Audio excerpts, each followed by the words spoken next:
고난주일에 우리에게 주신 하나님의 말씀 갈라디아서 3장 13절 한 절 말씀입니다.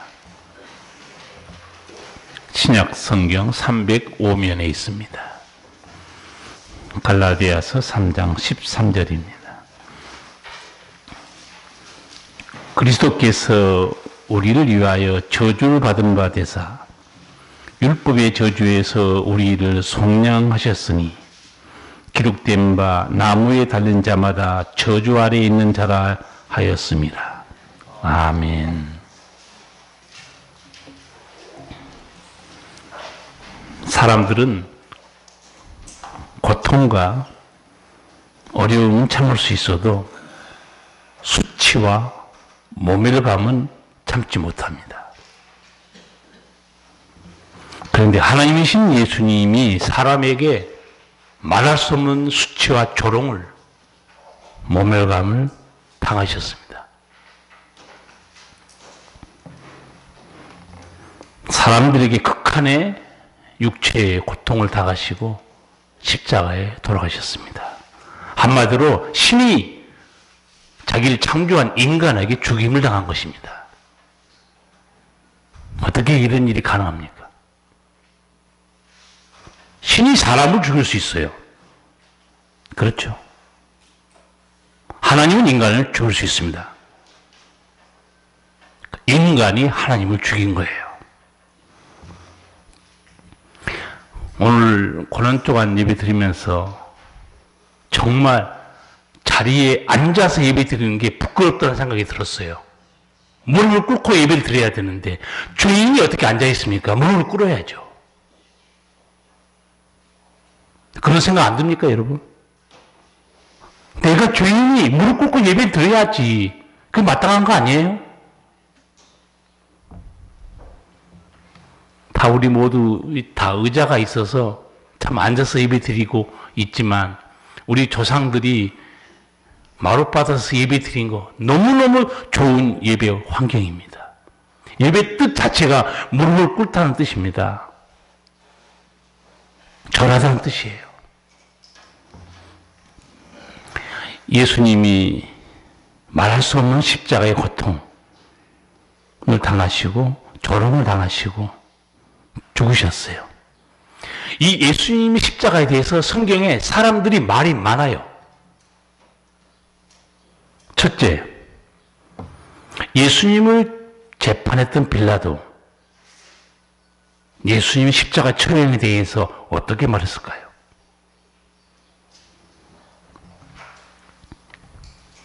무리들이 예수님을 빌라도에게 끌고 오자 빌라도가 신문하고서 이렇게 판결합니다. 누가복음 23장 4절이에요. 빌라도가 대제사장들과 무리에게 이르되 내가 보니 이 사람에게 죄가 없도다. 총독 빌라도 판결이 뭡니까? 내가 보니 이 사람에게 죄가 없도다. 십자가에 처형할 만한 죄가 없다는 거예요. 빌라도가 예수님은 죄가 없다고 판결했는데도 유대인들은 승복하지 않습니다. 오히려 소리를 질렀어요. 없이 하소서. 저를 십자가에 못 박게 하소서. 깜짝 놀란 빌라도가 다시 말해요. 이 사람이 무슨 악한 일을 하였느냐? 예수가 십자가에 처형될 만한 악한 일을 한 게 뭐냐고 물어요. 무리들이 예수님을 고소한 제목이 누가복음 23장에 몇 가지 기록되어 있어요. 첫째, 예수가 백성을 미혹게 하고 선동했습니다. 두 번째, 로마 황제 가이사에게 세금을 바치지 말라고 했습니다. 그리고 또 이렇게 말합니다. 예수는 자칭 자기가 왕이라고 했습니다. 그리스도라고 말했습니다.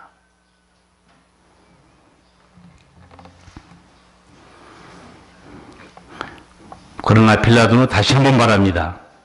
빌라도가 세 번째 말하되 이 사람이 무슨 악한 일을 하였느냐. 나는 그 죽일 죄를 찾지 못하였나니 때려서 놓으리라.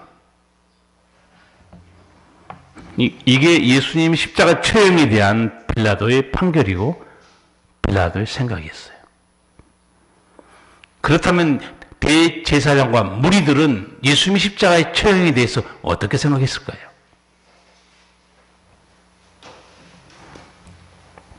빌라도는 죄 없으니 놓아주겠다 했죠. 백성들은 이렇게 소리 지릅니다. 요한복음 19장이에요.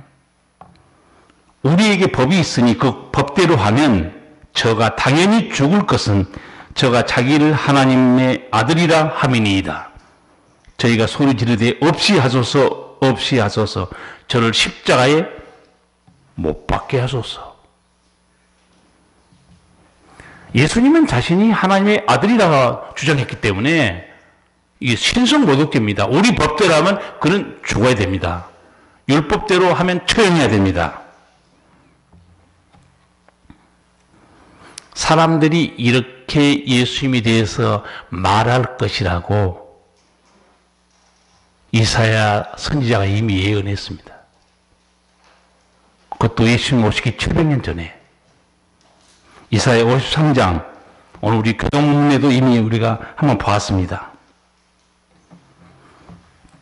그는 실로 우리의 질고를 지고 우리의 슬픔을 당하였거늘 우리는 생각하기를 그는 징벌을 받아서 하나님에게 맞으며 고난을 당한다 하였노라. 예수님 십자가의 처형은 하나님께 벌받은 거라는 거예요. 율법을 범했기 때문에. 그는 마땅히 십자가에 죽어야 한다는 거예요. 그래서 십자가에 달린 예수님을 이렇게 조롱합니다. 예수님을 조롱한 내용이 사복음서 여러 군데 기록되어 있는데 마가복음 15장만 제가 잠깐 말씀드릴게요. 네가 너를 구원하여 십자가에서 내려오라 하고 그와 같이 대제사장들도 서기관들과 함께 희롱하며 서로 말하되 저가 남은 구원하였으되 자기는 구원할 수 없도다.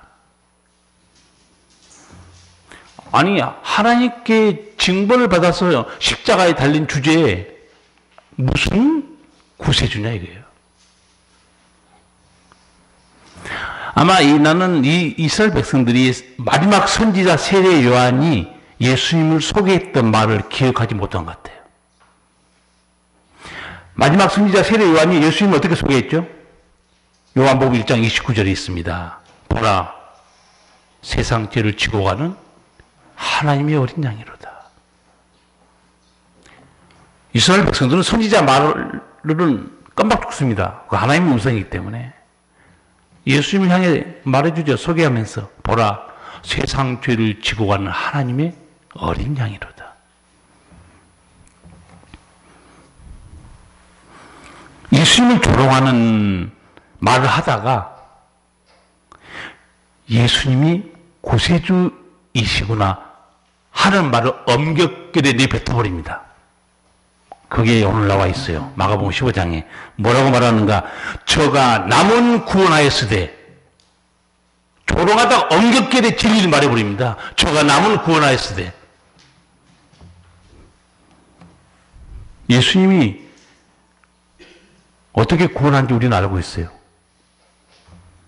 죽은 나사로, 죽은 과부의 아들,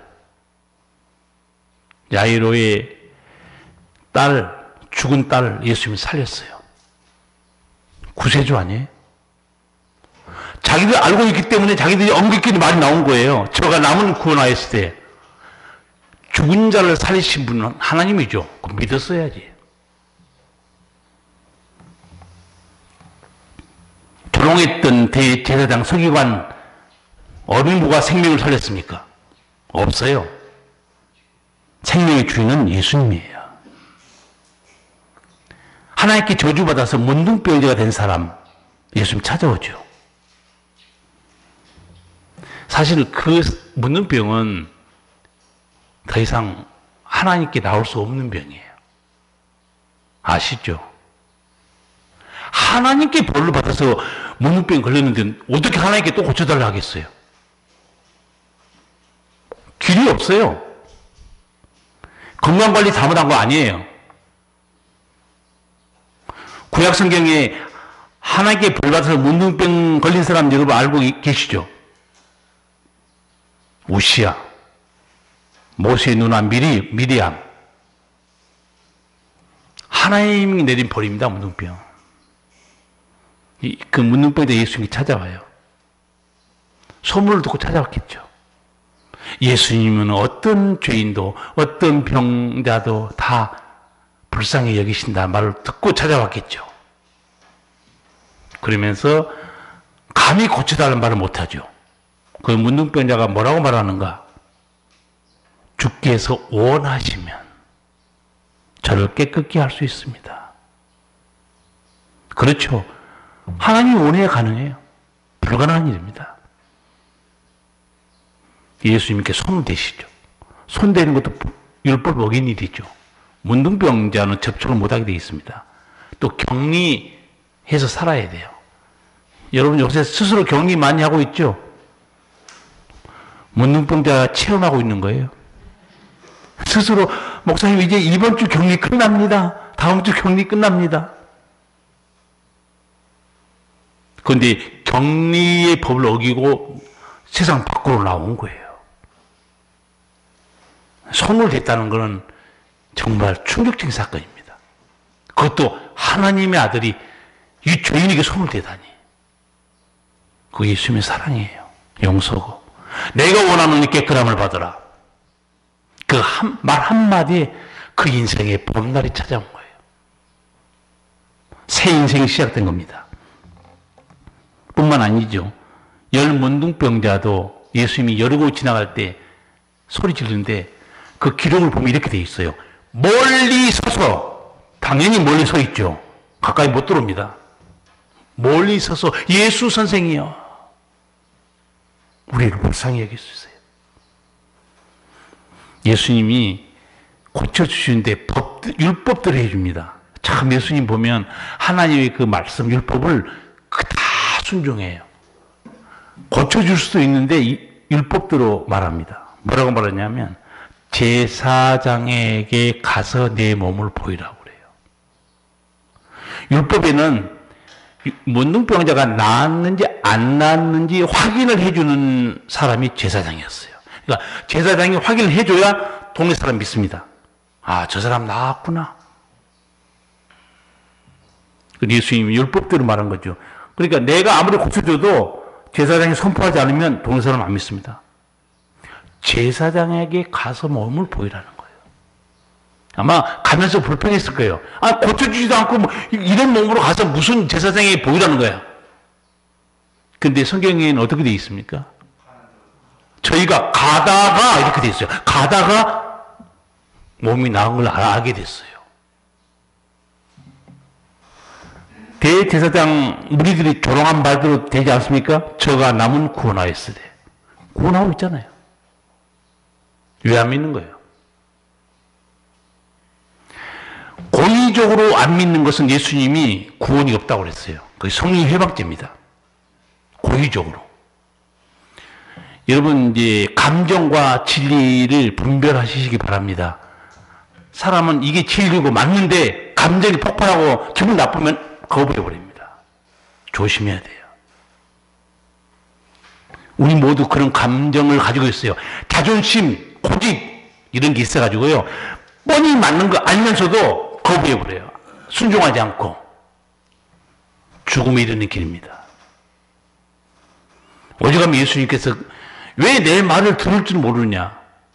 모세의 말을 믿었으면 내 말도 믿었어야 한다는 거예요. 왜? 모세의 말이 누가 준 말이에요?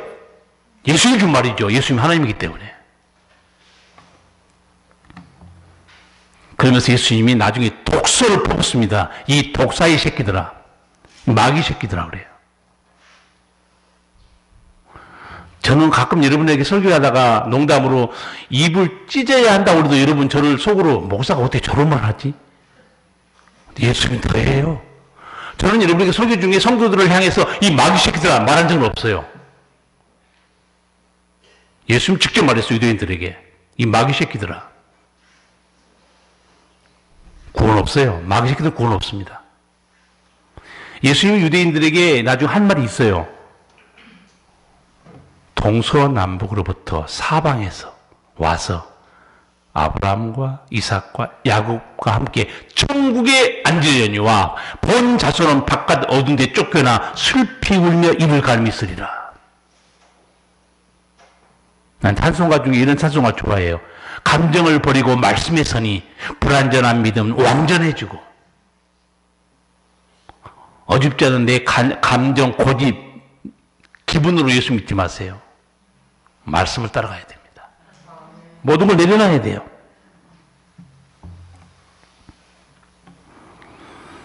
귀신 들려서 무덤에서 밤낮 소리 지르고 잠재우지 않고, 귀신 들린 사람 특징이 이 귀신의 역사면 잠을 안 잡니다. 쉼을 주지 못해. 하나님은 우리에게 안식을 주신 분이죠. 보세요, 성경에. 수고하고 무거운 짐진 자들아 다 내게로 오라. 내가 너희를 쉬게 하리라. 마귀는 절대 쉬지 못하게 합니다. 잠을 안 재워요.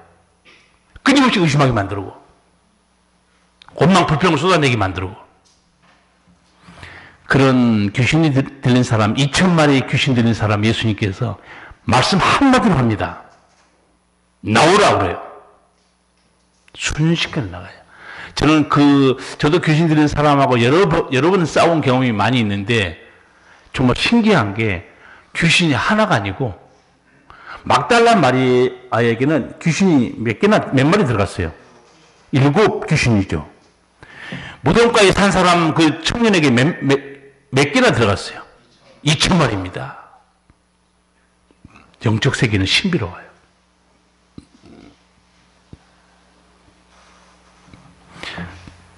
예수님 말 한마디로 그 사람은 자유케해집니다. 그리고 집으로 돌아가라고 그래요.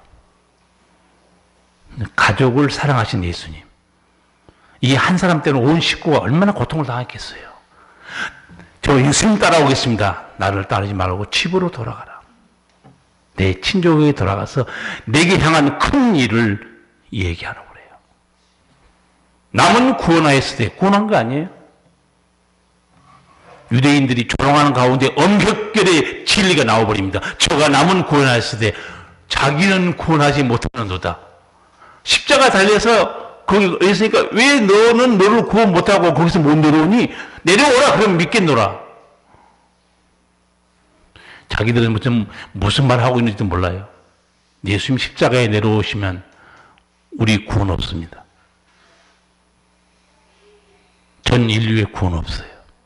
왜? 죄사함의 은총이 없기 때문에. 빌라도 대제사장과 유대인들이 예수님 십자가에 대해서 어떻게 생각했는가? 잠깐 말씀드렸어요. 그렇다면 하나님은 예수님의 십자가에 대해서 어떻게 말씀하셨을까요? 그게 핵심입니다. 십자가의 죽음의 본질이에요. 하나님은 어떻게 말씀했죠? 오늘 교동문 제가 이사야 53장 거기 읽은 내용이 들어있어요. 이사야 53장 5절 이하에 그가 찔림은 우리의 허물을 인하며 그가 상함은 우리의 죄악을 인함이라. 그가 징계를 받음으로 우리가 평안을 누리고 그가 채찍이 맞음으로 우리가 나음을 입었도다. 우리는 다 양 같아서 그릇 행하여 각기 제 길로 갔거늘 여호와께서는 우리 무리의 죄악을 그에게 담당시키셨도다. 유대인은 예수님의 십자가 처형을 하나님께 벌을 받아 그렇게 했다고 믿었어요. 율법대로 마땅히 처형됐어야 한다고 믿었죠. 그런데 하나님은 뭐라고 말씀하십니까? 그가 찔림은 우리의 허물을 인하며 그가 상함은 우리의 죄악을 인합니다. 여호와께서는 우리 무리의 죄악을 그에게 담당시키셨도다. 우리는 지금 우리가 이 지는 죄 때문에 지옥 가지도 모르고 살고 있는 그 모든 죄를 하나님은 우리 모르게 예수님께 다 담당시키셨어요. 이게 십자가의 죽음의 본질이에요. 명확히 하셔야 됩니다. 율법에 정통한 유대인 중 한 사람이 사도 바울이에요. 사도 바울도 예수님은 하나님께 벌받아 죽은 자다 자신있게 믿었어요. 그 근거가 뭐냐면 예수님은 나무에 달려 죽었다는 거예요. 사도 바울은 신명기 그 21장 23절 말씀 알고 있어요. 거기에 어떤 말씀이 있는가? 나무에 달린 자는 하나님께 저주를 받았음이니라. 그러니까 사도 바울이 이제 예수님과 그 교회와 성도들을 핍박하고 죽이려고 했던 이유가 예수님에 대해서 사도 바울은요 많이 알아볼 것도 없어요. 그는 신명기 말씀 다 알고 있습니다. 예수님이 어떻게 죽었는가? 나무에 달린 자예요. 십자가란 말 안 씁니다. 나무 이렇게 씁니다. 그래서 성경에는요 사도 베드로가 나무란 십자가 말 대신에 나무란 말을 몇 번 써요. 베드로전서 2장 24절입니다. 친히 나무에 달려 그 몸으로 우리 죄를 담당하셨으니 이는 우리로 죄에 대하여 죽고 의에 대하여 살게 하려 하심이라. 저가 채찍에 맞음으로 너희는 나음을 얻었나니. 왜 베드로가 십자가에 달려 이런 말 안 쓰고 나무에 달려 이렇게 썼겠어요? 바로 나무에 달린 자가 저주받은 자예요. 베드로는 사도행전 5장 30절에서도 설교하면서 또 그 유대인들에게 말합니다. 십자가 대신 나무란 말을 써요. 너희가 나무에 달아 죽인 예수를 우리 조상의 하나님이 살리시고 이스라엘로 회개케 하사 죄사함을 얻게 하시려고 그를 오른손으로 높이사 임금과 구주를 삼으셨느니라. 나무에 달린 예수님, 저주받은 예수님, 베드로가 딱 풀어줍니다. 우리의 죄사함을 위해서. 그렇다면 오늘 본문 사도 바울은 예수님의 십자가 처형에 대해서 어떻게 생각했을까요? 갈라디아 3장 13절 같이 읽겠습니다. 그리스도께서 우리를 위하여 저주를 받은 바 되사 율법의 저주에서 우리를 속량하셨으니 기록된 바 나무에 달린 자마다 저주 아래 있는 자라 하셨습니다. 아멘. 사도 바울도 저주란 말 씁니다. 예수님 만나기 전에 예수님이 하나님께 벌을 받아서 십자가에 죽었다고 믿었어요. 왜? 나무에 달려 죽었기 때문에. 그는 신명의 말씀을 너무 잘 알고 있습니다. 그래서 예수님을 만나기 전에 내가 어떻게 예수님과 그 교회와 성도와 예수의 복음을 대적하고 핍박했는데 동족 앞에서 간증한 말이 있어요. 사도 바울이 자기 간증한 게 사도행전에 한 3번 나오는데 사도행전 22장 4절이에요. 내가 이 도를 핍박하여 사람을 죽이기까지 하고 남녀를 결박하여 옥에 넘겼노니. 사도 바울이 예수님 만나고 뒤집어졌죠.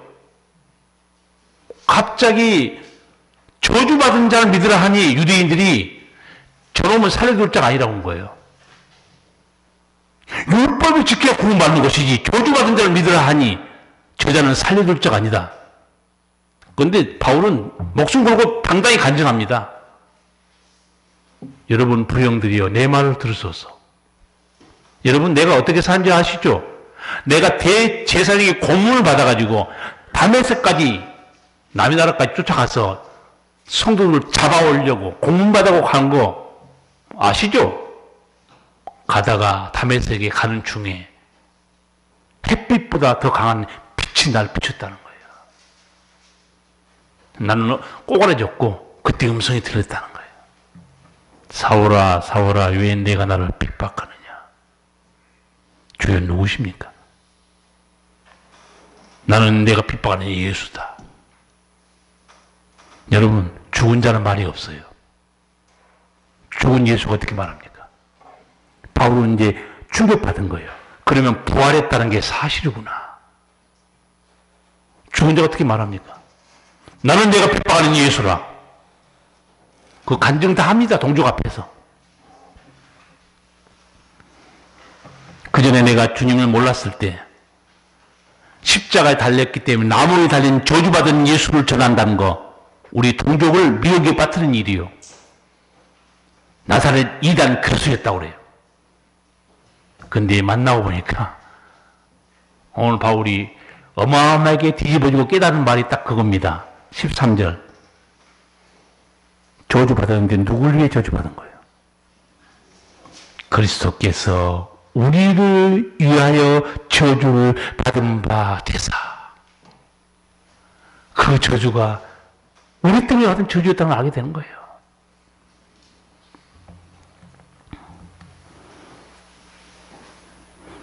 사도 바울 분명히 저주란 말 쓰죠. 기록된 바 나무에 달린 자마다 저주 아래에 있는 자라 하였습니다. 기록된 바 어디? 신명기 21장에 있다는 거예요. 그래, 나무에 달린 자, 분명히 저주받은 예수님, 우리를 위해 대신 저주받았다는 거예요. 성도 여러분, 저주가 뭐죠?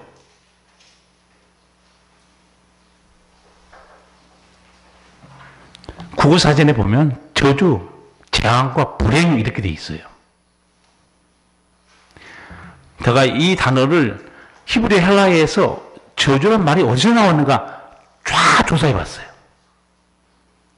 그랬더니 딱 에덴 동산에서 아담이 당한 저주에 딱 맞는 말들이 거기 다 있더라고요. 저주가 뭐냐? 전율이요, 떨림입니다. 쏟고 소멸되는 걸 말해요. 이상하게도 이해되지 않는 단어가 또 하나 있어요. 쫓아내다는 단어도 있더라고요. 아담을 생각하니까 아담이 범죄했을 때 죄의 저주가 들어오죠. 그대로 벌어집니다. 저주가. 아담이 두려워서 숨어요. 전율과 떨림이에요. 그리고 쏟고 소멸되다. 죄를 범한 아담은 죽어서 흙으로 돌아가 버립니다. 또 하나, 쫓아내다. 하나님께서 하나님 면전에서 쫓아내버립니다. 에덴 동산에서 쫓아내버려요. 하나님 은총에서 끊어져 버린 겁니다. 이게 죄의 저주예요. 제가 몇 주 전에 두려움과 평안에 대해서 설교하면서 죄에 대해서도 언급했습니다. 아담이 범죄했을 때 이 세상에 죄 하나만 달랑 들어온 게 아니라고 그랬어요. 뭐가 함께 들어옵니까? 무슨 저주들이 함께 들어옵니까? 질병이에요. 죽음입니다. 삶의 두려움이에요. 불안이에요. 같이 따라 들어옵니다. 지옥의 형벌 같이 따라옵니다. 죄의 저주에 붙들린 인간은 생로병사에 시달리다가 흙으로 돌아가서 끝난 정도가 아니고 지옥으로 떨어집니다. 죄의 저주예요. 이 저주를 누가 대신 받았다는 거예요? 예수님이. 그래서 이 예수님께서 이 세상에 들어오시잖아요. 죄가 들어왔을 때 죄 하나만 달랑 들어온 것이 아니라고 말했죠. 예수님 한 번 세상에 들어올 때 예수님 한 번 달랑 들어온 게 아니에요. 예수님과 함께 하나님의 은혜가 같이 들어옵니다. 죄사함의 은총이 같이 들어와요. 영생의 은총이 같이 들어옵니다. 부활과 천국의 은총이 같이 들어와요. 얼마나 예수님이 우리에게 소망의 능력의 구원입니까? 이 예수님이 이런 은총을 주시려고 저주를 대신 받으셨으니 이게 십자가의 저주와 십자가의 은총의 본질입니다. 확실하고 계셔야 돼요. 십자가의 저주, 십자가의 은총을 깨달은 사도 바울, 고린도전서 1장에서 십자가의 진리에 대해서 이렇게 간결하고도 명확하게 설명한 데는 성경에 한 군데도 없어요.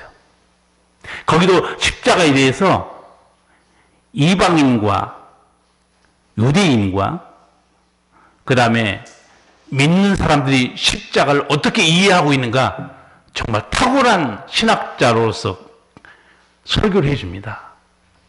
제가 고린도전서 1장 23절 이하를 읽어드릴게요.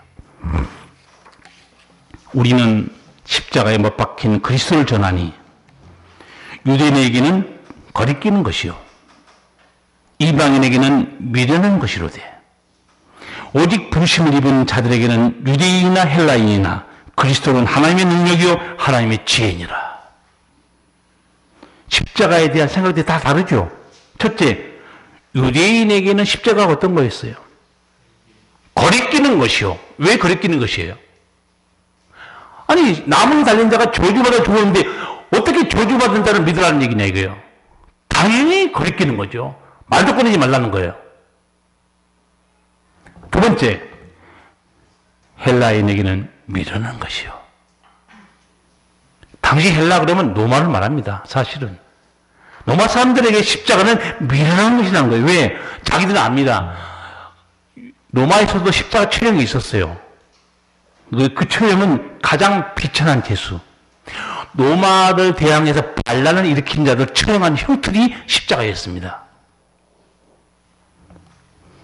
그러니까 이방이 볼 때는 예수는 자가 저 십자가의 처형을 받고 죽었는데 그게 무슨 구세주냐? 멍청한 소리 하지 말라는 거예요.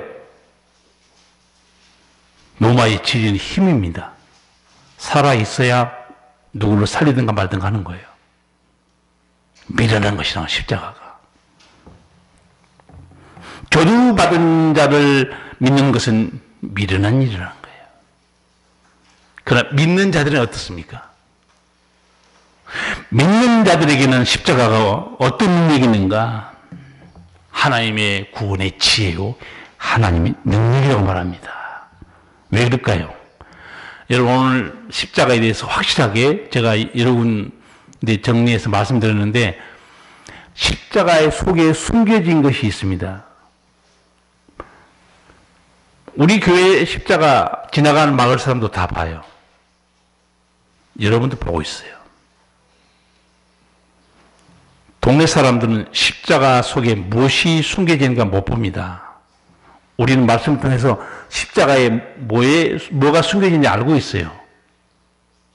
십자가에 뭐가 숨겨져 있습니까? 죄사함의 비밀이에요. 그거 모르면 성도가 아니에요. 구원도 못 받습니다. 예수 믿으면 구원 받습니다.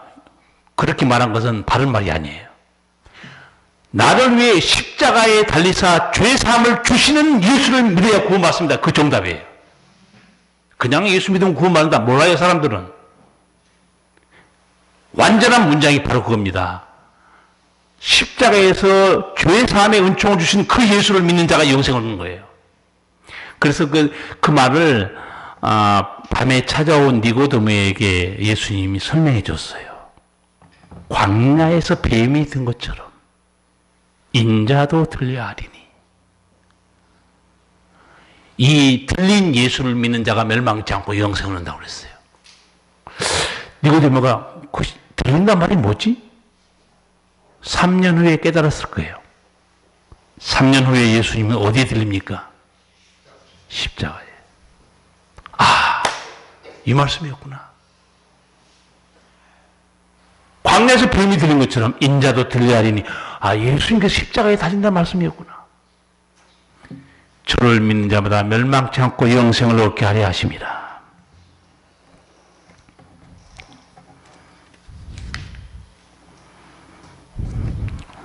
고난주간 고난의 찬송을 부르면서 말씀을 들으면서 오늘도 보니까 우리 성도들 1부도 그렇고 2부도 그렇고 여러분 눈물을 흘리고 있는 성도들이 있어요. 단언컨대 십자가 때문에 눈물 흘리는 거 100% 하나님 자녀됨의 증거입니다. 설명해 드릴게요. 아버지가 세상을 떠났어요. 누가 통곡하고 우는가? 자녀가 우는 거예요. 옆집에 나 울지 않습니다. 예수님 십자가 때문에 눈물이 나오지 않고 가슴이 먹먹하지 않고 눈시울을 뜨겁지 않다? 나는 그런 사람 의심해요. 하나님 자녀 맞아요? 아니 부모가 세상을 떠났는데 산소에만 가지고 눈물이 나온 거예요. 내 아버지이기 때문에. 예수님 십자가를 생각할 때 찬송 부를 때 눈물이 나오지 않고 가슴이 먹먹하지 않고 찬양 맞습니까? 자녀는 그렇게 못해요. 여러분 산소에 가서 꽃을 한 송이 드려요. 누가 드립니까? 자식이에요. 하나님 앞에 나와서 꽃 한 송이 드리고 싶은 마음, 하나님의 자녀는 그렇게 합니다. 저는 그래서 신앙생활하면서 십자가 때문에 눈물 흘린 적이 없다. 예배를 소홀히 한다. 저는 의심합니다. 아버지가 세상 떠나는데 눈물 흘리지 않는다. 혹시 자식이면 불에 막심한 자식이고, 예배당에 나와서 찬송하고 십자가의 고난을 풀면서 아무 감각이 없다. 저는 의심해요. 쭉정이가 아니냐 이거지. 살아있는 하나님의 자녀는 그렇게 못해요. 오늘도 보니까 여러분 손 들고 찬양하고 눈물 흘려요. 일부도 그렇고. 왜? 예수 나를 위하여 십자가를 질 때 세상 고초당하시고 피를 흘리셨구나. 그러니까 제가 설교 소두에 이렇게 말씀드린 거예요. 정말 무릎 꿇지 않고 예배 드린다는 게 하나님 앞에 민망하다는 거예요. 특별히 고난주간에. 여러분 그런 생각 안 듭니까? 주님 내가 무릎 꿇어야 되는데 이 고난주간에 이렇게 아무 생각 없이 의자에 앉아서, 그런 정도 영적 도전이 있어야 성도 아니에요? 하나님이신 예수님, 사람에게 참을 수 없는 정신적인 수치와 모멸감을 당하고 죽으셨습니다. 어떻게 견뎠을까요? 히브리서 12장 2절이 있습니다. 어떻게 견디셨는가? 믿음의 주요 온전케 하시는 이 예수를 바라보자. 저는 그 앞에 있는 즐거움을 위하여 십자가를 참으사 부끄러움을 개의치 아니하시더니 하나님 보좌 우편에 앉으셨느니라. 하나님이신 예수님께서 자기가 창조한 인간에게 말할 수 없는 수치와 조롱을 당했을 때, 극한 육체적 고통을 당했을 때 어떻게 참으셨냐? 저는 그 앞에 있는 즐거움을 위하여 십자가를 참으사 부끄러움을 개의치 아니하시더니, 그 조롱과 모멸감을 개의치 않다는 건요, 별로 신경도 안 썼다는 거예요. 저는 이 말씀을 읽으면서 저는 좀 찔렸어요. 여러분, 인간은요, 조금만 자존심 긁어도요, 확 열받아 버립니다. 조금 시험과 고난 당하고 아픔을 당해도 하나님께 원망하고 대들어요. 예수님은 그 조롱과 죽음을 당하면서도 개의치 않았어요. 한마디로 무시해버린 거예요. 관심도 없어요. 왜? 그 앞에 즐거움이 있었다는 거예요. 그 즐거움이 뭐였어요?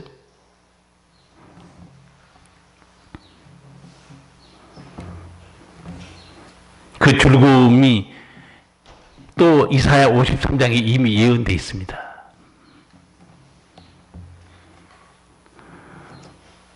예수님께서 이사야 53장에 보면 예수님 그가 자기 영혼에 수고하는 것을 보고 만족히 여길 것이라. 예수님이 자기 영혼으로 수고한 게 십자가 죽음이었어요. 근데 그걸 만족히 여긴다는 거예요. 왜? 나의 의로운 종이 자기 지식으로 많은 사람을 의롭게 하며 또 그들의 죄악을 친히 담당하리라. 예수님 십자가를 이기는 그 앞에 있는 즐거움은 첫째 하나님 뜻에 순종하는 거였어요. 정말 그 정도 되면, 여러분도 그 정도 되면 내가 하나님의 뜻을 순종한 게 하나님 내 기쁨입니다. 예수님 닮은 사람이에요. 나는 하나님의 뜻을 순종한 게 내 기쁨이에요. 즐거움입니다. 예수님 그렇게 말했어요. 두 번째, 십자가를 참을 수 있는 앞에 있는 즐거움이 뭐였냐? 내 십자가로 내 사랑하는 자녀들이 죄와 원수 마귀 손에서 풀려나서 영원한 생명을 얻는 거예요. 이건 부모의 마음입니다. 여러분, 부모들은 내가 어떤 고생을 해도 자녀만 잘 되면 걱정, 근심은 사라집니다. 자기 영혼으로, 영혼에 수고한 것으로 많은 자녀들을 살렸어요. 세 번째, 예수님이 이 고통을 참으셨던 것은 그 앞에 즐거움을 내다보고 있는 게 뭐였냐? 십자가 후에 예수님이 부활이었습니다.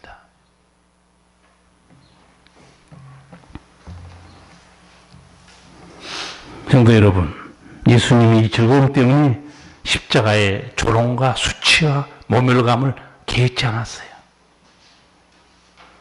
이걸 예수님이 우리에게 본을 보이셨다고 그랬어요. 너희도 나처럼 따라오너라. 성도 여러분, 앞으로 예수님의 영성을 좀 본받으셔가지고 그 별것도 아닌데 짜증 부리고 시험 들고 주저앉아 버리고 그렇게 하지 마세요. 하나님이신 예수님은 그런 수치와 조롱과 모멸감 당하고 그런 고통 속에 돌아가셔서도 개의치 않았다고 그랬어요. 이게 승리하는 신앙입니다. 이번 고난중을 통해서 여러분, 나도 예수님을 닮아서 이 별것도 아닌 것에 흔들리지 않는, 개의치 않는 승리하는 신앙이 되겠습니다. 결심하셔야 돼요. 그래야 그게 그리스도의 향기죠. 세상을 이기는 믿음이죠. 여러분도 이 주님의 뒤를 따라서 십자가의 길을 가시면 하나님의 뜻을 이루실 거고, 고난 후에 부활의 영광이 있을 것이고, 세 번째는 하늘 아버지의 칭찬과 상급이 거기 있습니다. 예수님의 이 영성, 이 사랑을 우리도 본받아서 세상 속에 행하면서 사시기 바랍니다. 기도하시겠습니다. 살아계신 우리 주님, 우리 예수님의 십자가에 대해서 우리 하나님 말씀하셨습니다. 그가 찔림은 우리의 허물을 인하며 그가 상함은 우리의 죄악을 인함이라. 여호와께서 우리의 죄악을 그에게 담당시키셨도다. 이 은혜로 주여 우리가 구원받았고 새로운 피조물이 되었고 하나님의 은총 속에 살고 있습니다. 이 십자가 앞에 설 때 앉아 있을 수 없고 무릎 꿇고 엎드려야 할 죄인들입니다. 아버지여, 이 고난주간 주의 우리를 향하여 행하신 사랑, 받으신 고난을 다시 한번 말씀을 듣게 하여 주심을 감사합니다. 세상 속에 거룩한 백성, 그리스도를 닮은 자, 예수님의 향기로 살게 하여 주시옵소서. 예수님 이름으로 기도하옵나이다. 아멘.